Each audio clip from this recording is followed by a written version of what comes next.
ഇന്ന് നമുക്കൊരു എക്സാമിനേഷൻ ചിറ്റൂർ എറണാകുളത്ത് ഉണ്ടായിരുന്നു. അത് കഴിഞ്ഞ് കറങ്ങാമെന്ന് വിചാരിച്ചു. കറങ്ങണേക്കാൾ മുന്നേ നമുക്ക് ഫുഡ് കഴിക്കണം. 2 ഓപ്ഷൻ ചേട്ടൻ വെച്ചു, നടക്കാം അല്ലെങ്കിൽ ഓട്ടോയ്ക്ക് പോവാം. ഹാഫ് ആൻ അവർ നടക്കണം, തറവാട് റെസ്റ്റോറൻറ്റിലേക്ക് പോകാമെന്ന് പറഞ്ഞു. സോ റീൽസിലൊക്കെ കാണുന്ന റെസ്റ്റോറൻറ്റ് അല്ലേ, അടിപൊളി ഫുഡായിരിക്കും എന്ന് വിചാരിച്ചു. നമുക്ക് അവിടേക്ക് പോകാമെന്ന് പറഞ്ഞു.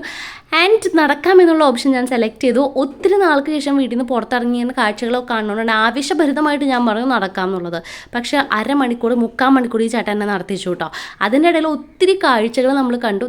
ഈ ഒരു വീടെന്ന് പറഞ്ഞാൽ മലയാളത്തിൽ ഏറ്റവും മികച്ച ഒരു ഫിലിം ഷൂട്ട് ചെയ്തൊരു വീടാണ്. പക്ഷേ ആ ഫിലിമിൻ്റെ പേര് എനിക്ക് ഏട്ടൻ പറഞ്ഞു തന്നിരുന്നെങ്കിലും ഫിലിം അധികം കാണാത്തത് കൊണ്ടും. പക്ഷേ ആ ഫിലിം ഞാൻ കണ്ടിട്ടുണ്ട്, പക്ഷെ എനിക്ക് ഓർമ്മ കിട്ടണില്ല, മറന്നുപോയി. പറയുന്നവരാരെങ്കിലും കമൻറ്റ് ചെയ്യൂ കേട്ടോ. അങ്ങനെ 3/4 മണിക്കൂർ നടന്ന് നമ്മുടെ തറവാട് റെസ്റ്റോറൻറ്റിലേക്ക് ഞാൻ എത്തിയിട്ടുണ്ട്. ആകെ എനിക്ക് സന്തോഷം എന്ന് പറഞ്ഞാൽ കുട്ടീനെ ഞാൻ ശ്രദ്ധിക്കേണ്ടേ ആവശ്യമില്ല, ഫുള്ള് ചേട്ടൻ നോക്കിക്കോളൂ അവൻ്റെ പരിപാടികളൊക്കെ. അപ്പോൾ അതുകൊണ്ട് അതിലെനിക്ക് ശ്വാസം വിടാം കേട്ടോ. പിന്നെ ചോറാണ് ചേട്ടൻ ഓർഡർ ചെയ്തത് വിത്ത് സ്പെഷ്യൽ കറികൾ. ഞാൻ ചട്ടിച്ചോറാണ്, പക്ഷേ ചട്ടിച്ചോറ് അവസാനം വേണ്ടാന്ന് തോന്നി. ഞാൻ അതിലത്തെ കുറേ കഴിക്കില്ലായിരുന്നു, ഒക്കെ ചേട്ടന് കൊടുക്കേണ്ടി വന്നു.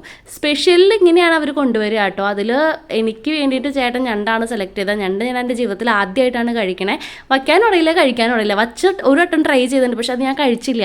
കാരണം ആദ്യമായിട്ട് വച്ചതായതുകൊണ്ട് എനിക്ക് പറ്റിയില്ല കഴിക്കാനായിട്ട്. അപ്പോൾ ഇത് അവിടെ വെച്ചാണ് ചേട്ടനെ പഠിപ്പിക്കണം, ഇങ്ങനെയാണ് ഞണ്ട് കഴിക്കേണ്ടതെന്ന്. പക്ഷെ നമ്മൾ പുറത്തിരുന്നല്ലേ, ഒരു കടയിൽ പോയില്ല, ആദ്യമായിട്ട് എനിക്ക് പറ്റിയില്ല ചേട്ടാ കഴിക്കാൻ. അവസാനം ചേട്ടൻ തന്നെ കഴിക്കേണ്ടി വന്നു. പിന്നെ കുറച്ച് കഴിഞ്ഞപ്പോൾ നൈതികൂട്ടം ചോറ് അവിടെ ഇവിടെയൊക്കെ വലിച്ചിടുന്നതുകൊണ്ട് അവസാനം ഞാൻ അവനെ എടുത്തു കേട്ടോ. പക്ഷേ നമ്മൾ കഴിക്കാനായിട്ട് നൈദീനെ വെച്ചിട്ട് കുറച്ച് കഷ്ടപ്പെടണമെന്ന് കണ്ടപ്പോൾ ഞാൻ എവിടെയും കണ്ടിട്ടില്ല കേട്ടോ. ഈ ഒരു ഹോട്ടലിൽ പോയിട്ടും അങ്ങനെ കണ്ടിട്ടില്ല. പക്ഷെ ഇവർ നല്ല കമ്പനി ആയിരുന്നു. അവസാനം അവിടുത്തെ ചേച്ചി വന്ന് നമ്മുടെ കുട്ടീനെ എടുത്തു. അവർ നന്നായിട്ട് കുട്ടീനെ കെയർ ചെയ്തു. അതുകൊണ്ട് നമുക്ക് ഫുഡ് കഴിക്കാൻ പറ്റി കേട്ടോ. പിന്നെ ഫുഡൊക്കെ അത്യാവശ്യം നല്ല ക്വാളിറ്റിയും ക്വാണ്ടിറ്റിയും ഒക്കെ ഉണ്ട്. വില അത്യാവശ്യം വരും. പക്ഷെ ഇത്രയാണ് ചട്ടിച്ചോറിൽ വരുന്നത്. അത്യാവശ്യം കഴിക്കുന്നവർക്ക് ഓക്കെയാണ്. ഞാൻ ഹെക്റ്റിക്കായിട്ട് നടന്നു പോയോണ്ടാന്ന് തോന്നുന്നു, എനിക്ക് അത്രയ്ക്ക് അങ്ങോട്ട് രുചിയായിട്ട് കഴിക്കാൻ പറ്റിയില്ല. പക്ഷെ അത്യാവശ്യം നല്ലൊരു ഫുഡാണ് കേട്ടോ.